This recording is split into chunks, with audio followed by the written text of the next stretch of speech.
கதையோட தொடக்கத்தில் பெர்ஷியன் ராஜாவான ஷரமனோட ஆர்மி இந்தியாவில் இருக்கிற மகாராஜா கோட்டைக்கு வெளியே நின்றுக்கிட்டு இருந்துச்சு. கோட்டைக்குள்ளே இருந்த வைசியர் சரியான நேரத்தில் அவங்களுக்கு சிக்னல் அனுப்பான். அவங்களுக்கான சரியான சிக்னல் கிடைச்ச உடனே கோட்டைக்குள்ளே புகுந்து அதுக்குள்ளே இருந்த ஆளுங்களை அடித்து தும்சம் பண்ண ஆரம்பிக்கிறாங்க. அந்த இடம் போர்க்களமாக மாறிக்கிட்டு இருந்துச்சு.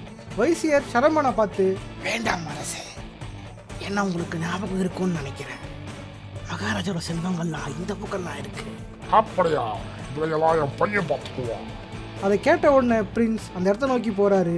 திடீர்னு வழியில கட்டிடங்கள் இடிஞ்சு விழ பிரின்ஸ் எப்படியோ அதுக்குள்ள நுழைஞ்சிடுறாரு. இடிபாடுகள்லேருந்து வெளியே வந்து பார்க்கும்போது பிரின்ஸ் மகாராஜாவோட கோட்டைக்குள்ளே இருந்தார். அவரோட சகோதரர் மலிக் கோட்டை கதவுகளை ஆளுங்களோட சேர்ந்து உடைச்சிக்கிட்டு இருந்தான். அங்கேருந்து கிளம்பின பிரின்ஸ் வழியில் இந்தியர்களையும் பொறிகளையும் வீழ்த்திட்டு மகாராஜாவோட ரகசிய பொக்கிஷமான மந்திரவாளை கண்டுபிடிக்கிறாரு. அதை அவர் முதல்ல தொடரும்போது மேலேருந்து விட வேண்டிய கல் அப்படியே ரிவர்ஸில் போயிடுது. அந்த நிகழ்வு பிரின்ஸுக்கு வினோதமாக இருந்தாலும் புரியாமல் அங்கேருந்து கிளம்பிடுறாரு. ஷரமன் இருக்கிற இடத்துக்கு வந்த பிரின்ஸ், தந்தையே, உங்களுக்காக என்னுடைய பரிசு.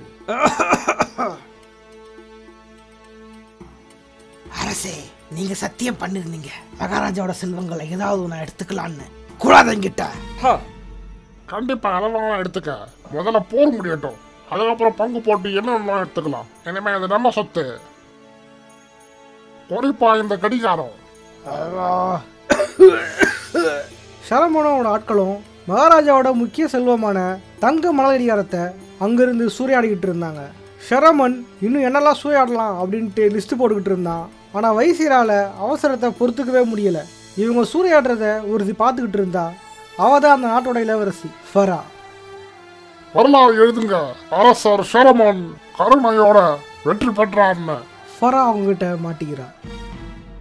ஷரமனோட படை இந்தியாவிலிருந்து சூறையாடப்பட்ட செல்வங்களையும் கடத்தப்பட்டு சிறைப்பிடிக்கப்பட்ட பெண்களையும் எடுத்துக்கிட்டு பயணிக்க ஆரம்பிக்கிறாங்க. அவங்க பல பாலைவனங்களை கடந்து பேரரசர் சுல்தானை சந்திக்கிறாங்க. சுல்தான் ஷரமனை பார்த்து அன்போடு வரவேற்கிறாரு.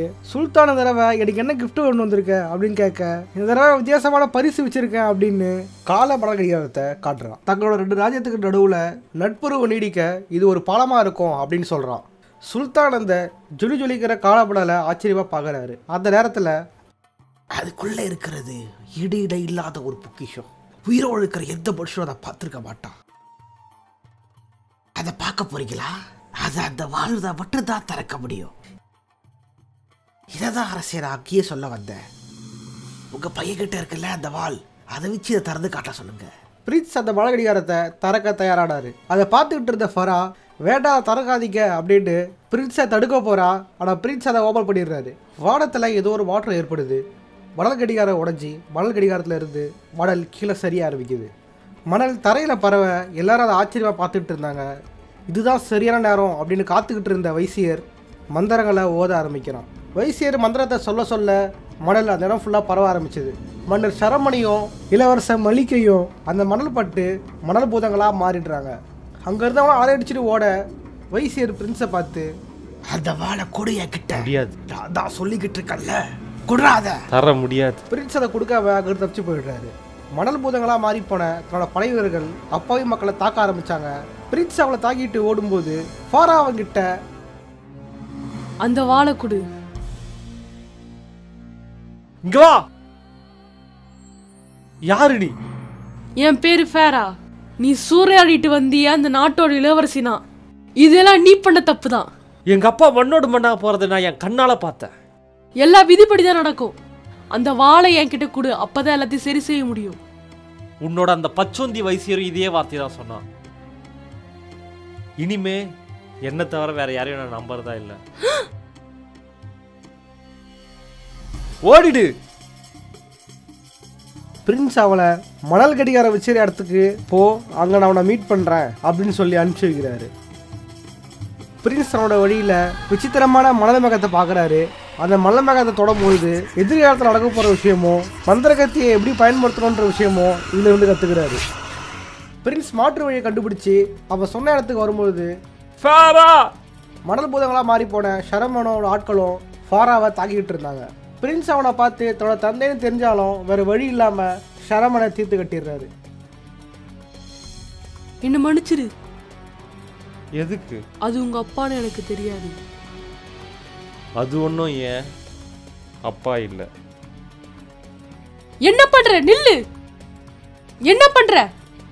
காலத்தை மாற்றலாம் அப்படின்னு அந்த மலை கடிகாரம் இருந்த இடத்துக்கு போகிறாரு.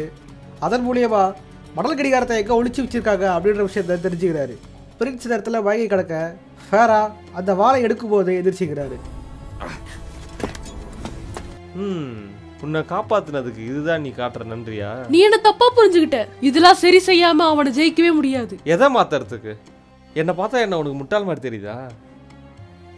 இந்த வாள் எனக்கு தேவை. இதெல்லாம் சரி செய்யாம உன்னால அவனை ஜெயிக்கவே முடியாது. அந்த மணல் பரவி இருக்கு, அதை அடைச்சாதான் எல்லாத்தையும் மாற்ற முடியும். ப்ளீஸ் என்னை நம்பு. அந்த கடிகாரத்தை கண்டுபிடிக்க உதவி செய் ப்ளீஸ். அது அந்த கோபுரத்துக்கு மேல இருக்க சுல்தானோட பொக்கிஷ கடங்குல இருக்கு. இது எப்படி உனக்கு தெரியும்? எனக்கு தெரியும். என் கூட வா, எனக்கு நிறைய குறுக்கு வழி தெரியும். ஸோ வேகமா போயிடலாங்க. அங்கிருந்தா ரெண்டு பேரும் ஒன்றா சேர்ந்து பயணிக்க ஆரம்பிக்கிறாங்க. பல பொறிகளையும் மணல் பூதங்களையும் புதிர்களையும் கடந்து ஒன்றா பயணிக்கும் போது பிரின்ஸ் பயணித்த பாதை இடிஞ்சு விழுந்து பிரின்ஸ் இடிபாடுகளை சிக்கி கீழே விழுந்துடுறாரு. பிரின்ஸ் கண்டுபிடிக்க ஃபாரா அவரை காப்பாற்றிருந்தான். திடீர்னு எதிர்ச்சி தன்னோட வாள் இருக்கா அப்படின்ட்டு அவசரமாக செக் பண்ணுறாரு. ஃபாரா அவரை பார்த்து பயப்படாத, நான் தான், நம்ம இன்னும் போக வேண்டிய தூரம் ரொம்ப தூரம் இருக்குது அப்படின்ட்டு பிரின்ஸை கூப்பிட்டுக்கிட்டு பயணிக்க ஆரம்பிக்கிறான். வழியில் பிரின்ஸ் ஒரு மணல் மேகத்தை பார்க்குறாரு. அதிலிருந்து அவருக்கு ஃபாரா அந்த வாளை அவருடன் திருட்டு போகிற மாதிரி காட்சிகளை பார்க்குறாரு. முதலிருந்து பிரின்ஸுக்கு ஃபாராவை நம்பலாமா வேண்டாமா அப்படின்ட்டு சந்தேகம் இருந்துக்கிட்டே இருந்துச்சு. அங்கேருந்து ரெண்டு பேரும் அந்த மணல் கடிகார இடத்த அடைஞ்சிடுறாங்க. பிரின்ஸ் அந்த மணல் கடிகாரத்து மேலே ஏற அந்த வாளை கையில் எடுத்துக்க, சரியா அந்த கடிகார நடுவில் வச்சிரு.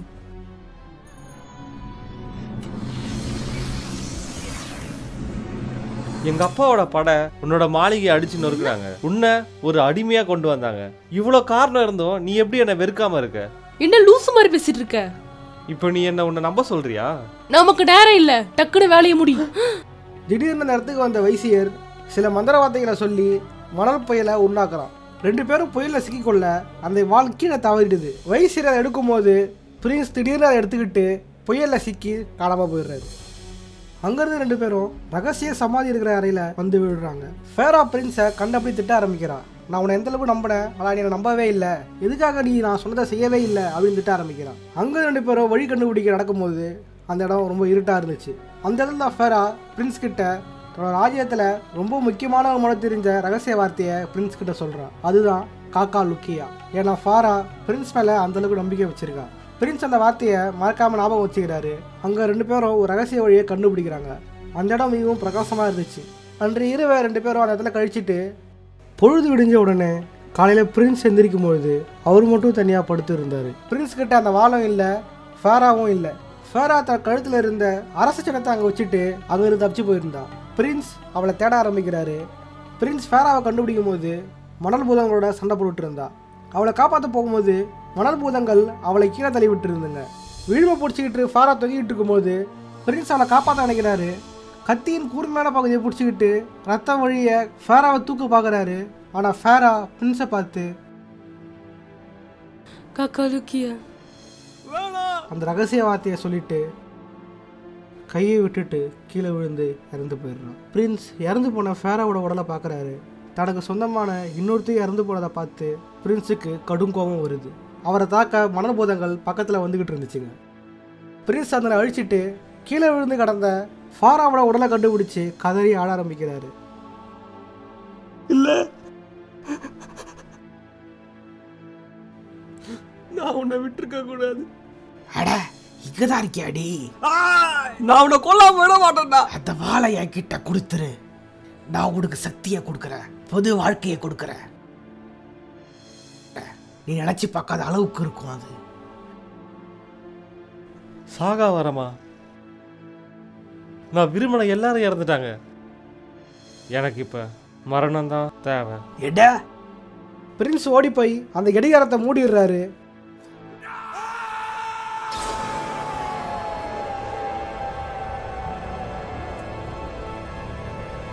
கடிகாரம் மீண்டும் நிரம்ப காலம் பின்னோக்கி பயணிக்க ஆரம்பிக்குது.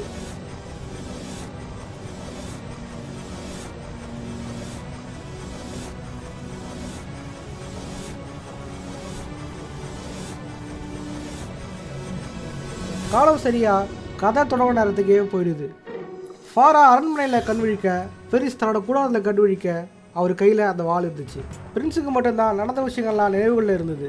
பிரின்ஸ் தான் கூடாரத்தை விட்டு வெளியே வந்து ஃபாராவை பார்க்க அரண்மனையை நோக்கி ஓட ஆரம்பித்தார். பிரின்ஸ் ஃபாராவை கண்டுபிடிச்சி அந்த வாளை கொடுக்குறாரு. அதுக்கு ஃபாரா, இது எங்கள் புதையலில் இருந்த ஒன்று, உங்ககிட்ட எப்படி கிடச்சிது அப்படின்னு கேட்க பிரின்ஸ் நடந்த விஷயத்தையெல்லாம் ஃபாரா கிட்ட சொல்லி புரிய வைக்க பார்க்குறாரு. தன்னோட தந்தையான ஷரமானோட படை வெளியே காத்துக்கிட்டு இருக்கு, அந்த படை உங்களை தாக்காம தடுத்து நிறுத்துறேன் அப்படின்னு பிரின்ஸ் பேசிக்கிட்டு இருக்கும்போது வைசியர் அந்த இடத்துக்கு வந்துடுறான். இளவரசி இந்த பக்கம் வந்துடுங்க, இவனை நான் பார்த்துக்கிறேன் அப்படின்னு பிரின்ஸை தாக்க வரான். பிரின்ஸ் அவங்கள சண்டை போட்டு அவனை வீழ்த்திடுறாரு. வைசியர் திடீர்னு பிரின்ஸை கீழே தள்ளிட்டு, அட விட்டாளே, நான் போட்ட திட்டத்தெல்லாம் நீ கெடுக்க பார்க்குறியா என்ன? நீ இளவரசி கிட்ட என்னை பற்றி ஏதாவது ஒரு வார்த்தை சொல்லியிருந்த கூட சேர்ந்து அவளும் செத்து போயிடுவான், புரியுது இல்லை?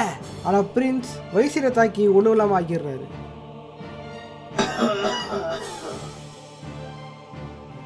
நான் சாவே இல்லாதவனா ஆயிருக்க வேண்டியவன். பிரின்ஸ் அதை வாழை இளவரசி கிட்ட கொடுக்குறாரு. இதை எடுத்துக்க, இதை உங்கள் அப்பாவோட பொக்கிஷ கடங்களே வச்சுட்டு ஒழுங்காக பார்த்துக்க. ரொம்ப நன்றி.